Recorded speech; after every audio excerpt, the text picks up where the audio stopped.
HarperCollins and Harper Audio present My Weirder-est School No. 6, Mrs. Bacon is Fakin, by Dan Gutman, performed by Maxwell Glick. 1. Ridorculous. My name is AJ, and I know what you're thinking. You're thinking that ridorculous isn't a word. Well, that's where you're wrong. Ridorculous is something that's ridiculous and makes you look like a dork. I ought to know ridorculous is a word because I invented it. Something totally ridorculous happened at elementary school recently. We had just finished pledging the allegiance in Mr. Cooper's class. "Turn to page 23 in your math books," he said. Ugh, I hate math. That's when the weirdest thing in the history of the world happened. Our principal, Mr. Klutz, ran into the room. He has no hair at all. When Mr. Klutz gets mad, he can't tear his hair out because he doesn't have any. He was out of breath and panting. That means he was wearing pants. Mr. Klutz was also wearing binoculars around his neck. "Follow me!" he shouted. Then he ran out the door. "Not again," muttered Mr. Cooper. We all ran after Mr. Klutz. "Maybe it's a fire drill," said Andrea, this annoying girl with curly brown hair. "Maybe it's a lockdown," said Michael, who never ties his shoes. "Maybe the aliens have landed," said Ryan, who will eat anything, even stuff that isn't food. "It must be important if we have to evacuate," said Alexia, this girl who rides a skateboard all the time.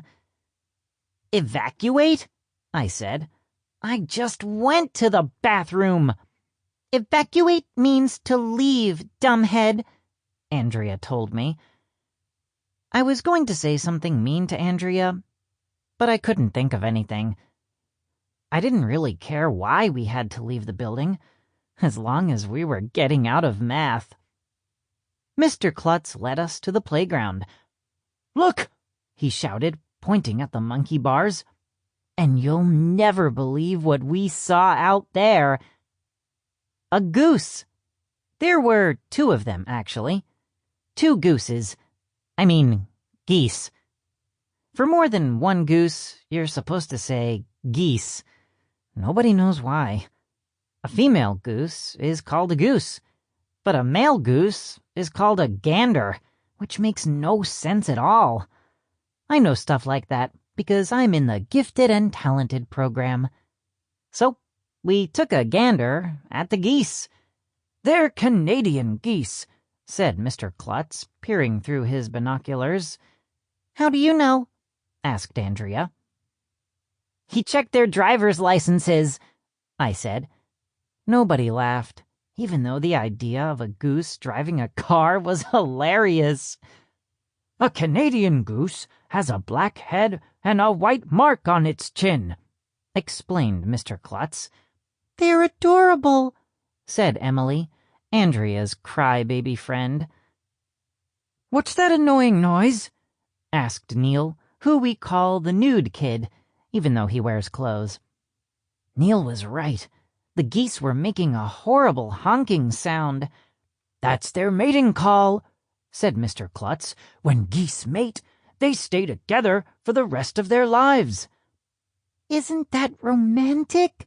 said Andrea. "The geese are in love." Ugh. Andrea said the L word. Disgusting. "Aww," said all the girls. "Ew," said all the boys. The geese kept honking at each other. It was annoying. I covered my ears to block out the sound. "Can we chase them?" I suggested.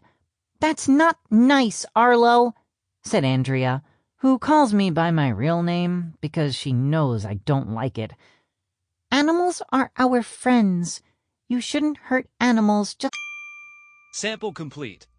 Ready to continue?